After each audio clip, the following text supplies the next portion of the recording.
자, 하나님의 말씀 구약성경 391페이지 사사기 17장의 말씀을 볼 차례입니다. 사사기 17장 1절에서 13절까지인데요. 내용이 그렇게 길지 않기 때문에 1절부터 13절까지 전체를 우리 다 같이 읽도록 하겠습니다. 사사기 17장 1절부터 13절까지의 말씀입니다. 같이 읽습니다. 시작.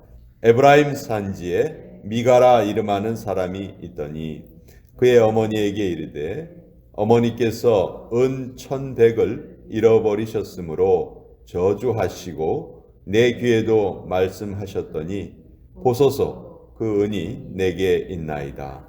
내가 그것을 가졌나이다 하니 그의 어머니가 이르되 내 아들이 여호와께 복받기를 원하노라 하니라. 미가가 은 1,100을 그의 어머니에게 도로 주매 그의 어머니가 이르되 내가 내 아들을 위하여 한 신상을 새기며 한 신상을 부어 만들기 위해 내 손에서 이 은을 여호와께 거룩히 드리노라. 그러므로 내가 이제 이 은을 내게 도로 주리라. 미가가 그 은을 그의 어머니에게 도로 주었으므로 어머니가 그 은 200을 가져다 은 장색에게 주어 한 신상을 새기고 한 신상을 부어 만들었더니 그 신상이 미가의 집에 있더라. 그 사람 미가에게 신당이 있으므로 그가 에봇과 드라빔을 만들고 한 아들을 세워 그의 제사장으로 삼았더라. 그때에는 이스라엘에 왕이 없었으므로 사람마다 자기 소견에 옳은 대로 행하였더라. 유다 가족에 속한 유다 베들레헴에 한 청년이 있었으니 그는 레위인으로서 거기서 거류하였더라. 그 사람이 거주할 곳을 찾고자 하여 그 성읍 유다 베들레헴을 떠나가다가 에브라임 산지로 가서 미가의 집에 이르매 미가가 그에게 묻되 너는 어디서부터 오느냐 하니 그가 이르되 나는 유다 베들레헴의 레위인으로서 거류할 곳을 찾으러 가노라 하는지라. 미가가 그에게 이르되 내가 나와 함께 거주하며 나를 위하여 아버지와 제사장이 되라. 내가 해마다 은 10과 의복 1벌과 먹을 것을 주리라 하므로 그 레위인이 들어갔더라. 그 레위인이 그 사람과 함께 거주하기를 만족하게 생각했으니 이는 그 청년이 미가의 아들 중 하나같이 됨이라. 미가가 그 레위인을 거룩하게 구별하며 그 청년이 미가의 제사장이 되어 그 집에 있었더라. 이에 미가가 이르되 레위인이 내 제사장이 되었으니 이제 여호와께서 내게 복 주실 줄을 아노라 하니라. 하나님의 말씀입니다. 아멘. 자, 사사기서는 21장까지 기록되어 있는데 1장부터 16장까지는 우리가 알고 있는 사사들 12명의 이야기가 기록되어 있어요. 어떤 면에서 보면 삼손의 죽음으로 사사기는 그냥 끝이 났습니다. 그런데 17장부터 21장까지는 두 개의 에피소드가 부록처럼 기록되어 있어요. 이 에피소드 두 개는 사사시대가 어떠한 시대인지를 우리에게 잘 보여주는 너무나 재미있는 두 편의 드라마와 같은 거예요.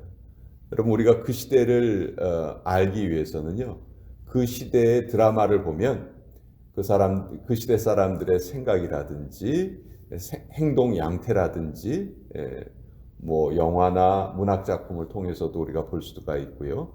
그래서 이 사사 시대가 한마디로 영적으로 가장 어두운 시대라고 말하잖아요. 그때는 하나님이 그들의 왕이 되시지 않았기 때문에 각자 자기 나름대로 자기가 생각하는 대로 그냥 살았다. 그게 옳은 줄 알고 살았다. 그게 이제 사사시대인데 그러한 모습이 오늘 이야기를 통해서 너무너무 잘 드러나 있는 거예요. 그래서 이런 이야기들을 통해서 그 시대의 영적인 상황을 다시 우리 독자들에게 더 잘 알려주는 그런 이야기입니다. 자, 1절에 보면 에브라임 산지에 미가라는 사람이 있었습니다. 미가, 여호와와 같은 이가 누구냐 그런 뜻인데, 성경 뒤편에, 구약 성경 뒤편에 소선지서들 12권 이렇게 쭉 나와 있죠. 거기에 보면 미가서라는 그런 책도 있어요. 근데 그 미가하고 이름만 같고 다른 사람이에요. 미가라는 사람이 살고 있었는데 이 미가가 어머니의 돈을 훔칩니다. 얼만큼을 훔쳤냐면 은 1,100을 훔쳐요. 그리고 은 1,100이 어느 정도의 가치를 가졌나? 오늘 우리가 읽은 9절에서 10절을 한번 보시면요. 이 미가가 레위 사람을 자기 제사장으로 이렇게 고용을 하잖아요. 그때 연봉을 얼마씩 준다고 얘기하냐면 한 해에 은 10을 주겠다 이렇게 얘기해요. 그러니까 제사장의 1년 연봉이 10인데 1,100이라는 것은 110년의 연봉에 해당되는 금액이에요. 그러니까 큰 금액이거든요. 이 큰 금액을 아니 다른 사람도 아니고 어머니의 돈을 훔쳤어요. 아들이. 참 이런 걸 보면 그 시대상을 우리가 알 수 있는 거죠. 그랬더니 어머니가 이제 자기 아들이 훔쳐간 줄 모르고 그 훔쳐간 사람을 향해서 저주를 퍼붓는 거예요. 당시에는 또 사람들이 이제 저주를 퍼부으면은 반드시 그 저주가 또 이루어진다 하는 그런 잘못된 믿음도 있었다는 거죠.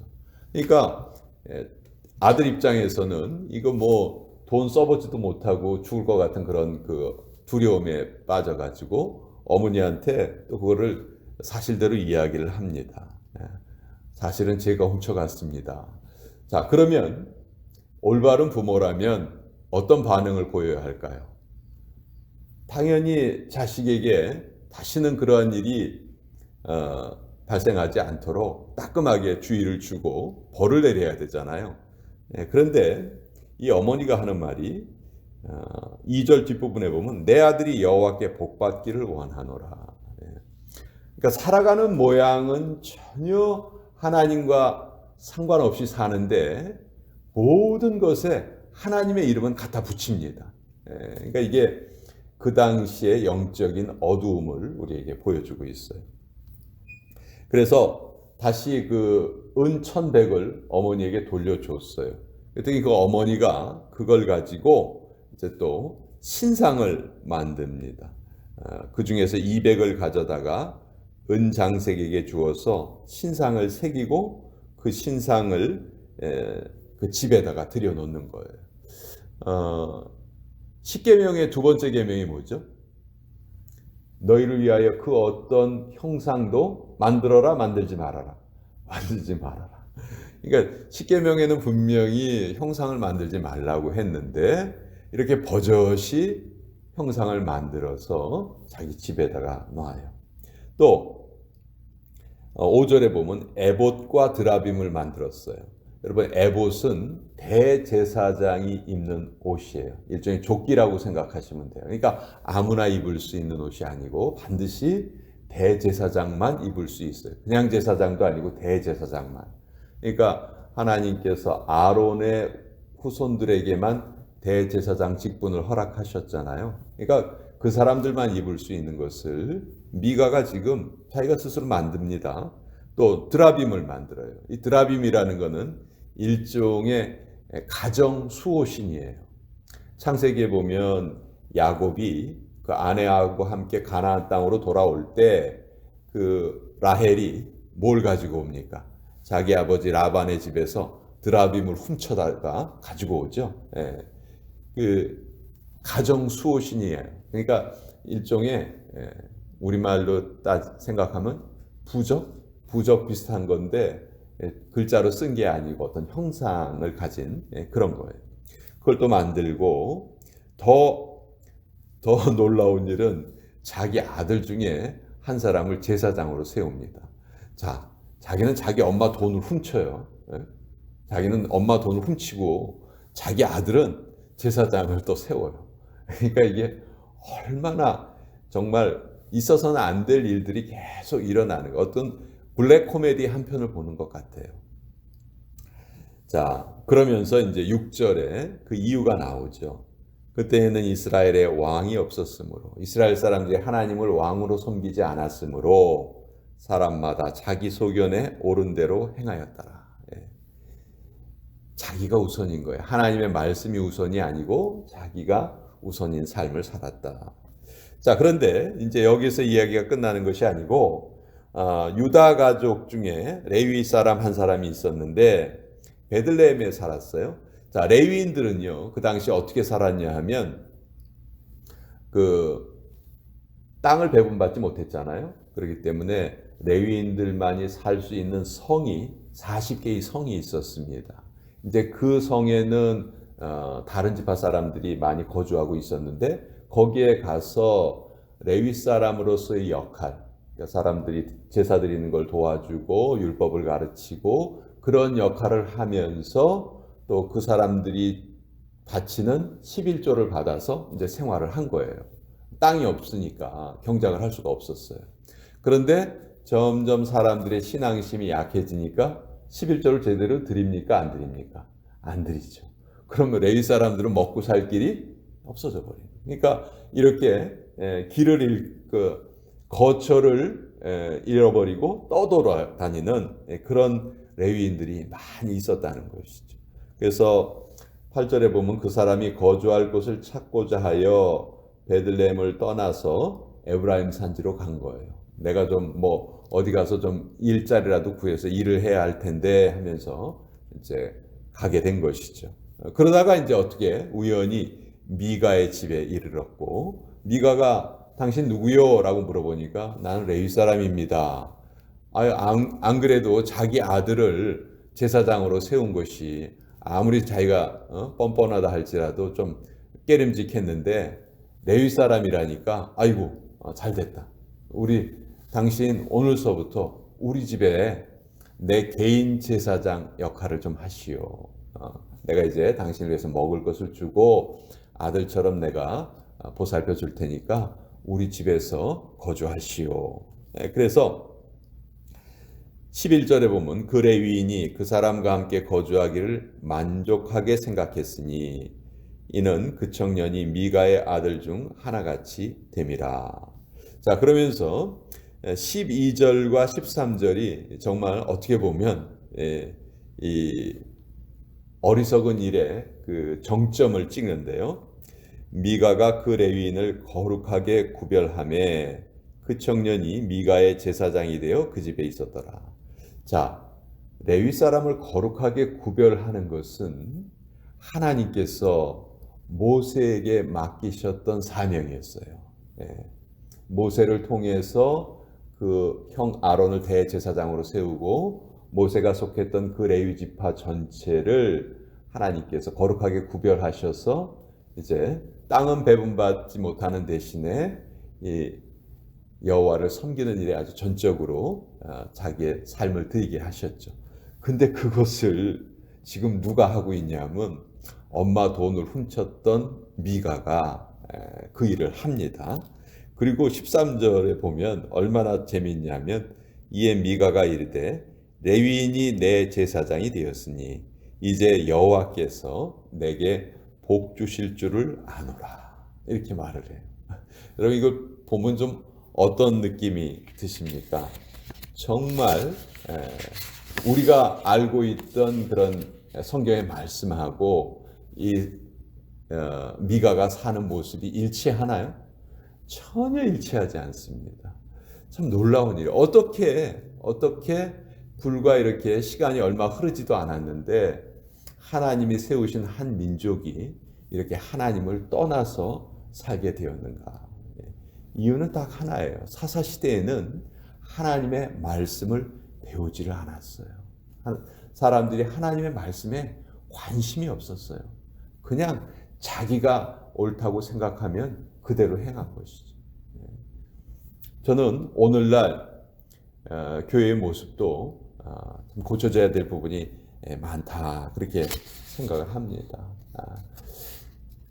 저는 오늘날 성도들이 자기 기분대로 믿지 않고 말씀대로만 믿으면 모든 교회의 문제가 다 해결될 것이다. 그렇게 생각을 하는데 오늘날도 너무나 많은 사람들이 말씀을 좇아서 살아간다기보다는 자기 기분대로, 자기 기분에 좋으면 그 말씀 받아들이는 것이고 아무리 성경이 뭐라고 얘기를 해도 내 기분이 거기에 뒤따르지 않으면, 기분하고 맞지 않으면 그것을 거부하는 그런 모습이 보이죠. 사사시대의 모습하고 전혀 다르지 않습니다. 그래서 어떤 신학자는 우리는 지금 신약의 사사시대를 살고 있다. 그런 말까지도 합니다. 왜? 하나님을 왕으로 모시지 않고 내가 왕이 되어서 살려 하기 때문에 이런 일이 벌어진다. 성경은 아주 정확하게 우리의 죄성을 지적을 합니다. 자, 레위인이 내 제사장이 되었으니 이제 여호와께서 내게 복 주실 줄을 아노라. 이게 전혀 맞는 말이 아니에요. 그렇죠? 내가 성경을 머리에 베고 자니까 여호와께서 나에게 복을 주실 것이다. 카텐에다가 성경 구절을 새겨 놓았으니 여호와께서 나에게 복을 주실 것이다. 그러면서 나가서 도둑질해요. 그러면 복이 옵니까? 이게 미신을 믿는 사람들의 아주 전형적인 특징이죠. 미신을 믿는 사람들은 주문을 외웁니다. 그렇죠? 우리 하나님 백성들은 기도를 하지만 주수를 믿는 사람들은 주문을 외워요. 그 주문은 내 인격의 변화하고는 아무 상관이 없어요. 그냥 내가 속으로 나쁜 생각을 하던 말던 그냥 주문만 외우면 되는 거예요. 돈만 내면 되는 거예요. 그러면 그 신이 나를 위해서 복을 베풀어 준다는 게 이게 미신이거든요. 그렇지만 우리 하나님은 어떤 분이십니까? 아무리 우리가 겉으로 뻔질하게 가장을 한다 할지라도 하나님 우리의 중심을 보시죠. 우리의 인격이 하나님의 말씀에 연결되어 있지 않다면, 우리의 인격이 하나님의 말씀을 지키려 하는 그 마음이 없다면 우리가 어떤 가장을 하더라도 하나님은 다 그것을 알고 계시는 거죠. 그런 상태에서 하나님께서 우리에게 결코 복을 내리지 않으십니다. 그러니까 이 사사시대의 영적인 어두움이 얼마나 심했는가 이제 이 두 편의 에피소드를 통해서 사사기는 우리에게 이것을 알려주고 있고 계속해서 반복해서 그때에는 이스라엘에 왕이 없었으므로 이스라엘 사람들이 하나님을 왕으로 섬기지 않았으므로 이런 일이 생겼다 하는 것을 알려주는 거예요. 오늘을 살아가는 우리에게도 너무너무 교훈이 되는 그런 말씀입니다. 이 말씀 또 같이 한번 나누어